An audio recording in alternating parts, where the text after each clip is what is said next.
እኛ ብዙ ነገር እናስባለን፣ አንተ ያሰብከው ግን በመጨረሻ እርሱ ይጸናል።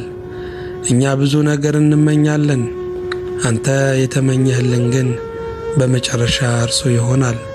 ጌታ ሆይ በፈቃድህና በምክርህ የሚያርፍ ልብ እንድትሰጠን አቤቱ ሆይ እንጠይቅሃለን። ለዓለም ሁሉ የምሕረት ጊዜን እንድትመልስ ይቅርታህንም ደግሞ በሕዝብ በወዳጆች ላይ እንድታደርግ አቤቱ እንጠይቅሃለን።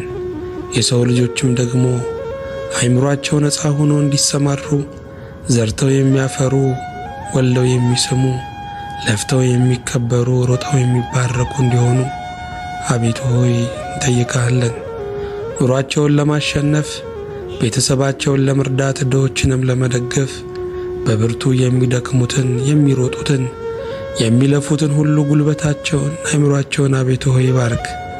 የባሪያዎችህንም የእጃችንን ሥራ እንድትባርክልን በሰጠህን ነገር መደሰትን መርካትን እንድታደለን አቤቱ እንጠይቅሃለን።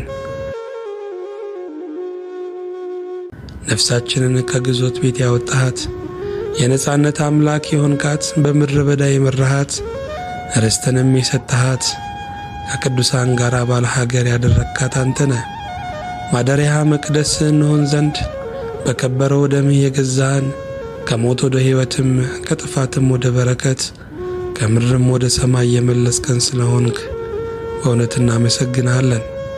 ጌታ ሆይ የወረድንበት ልክ ድረስ መጥተህ ስለ ጎበኘህን ስላነሳህን ተዋርደህም ከፍ ስላደረግከን ከመሬት በታች የተፈረደውን ሥጋችንን ከመላእክት ከመናብርት ከሥልጣናትም ከሊቃናትም በላይ ከፍ ስላደረግከው በእውነት አሁንም እናመሰግንሃለን።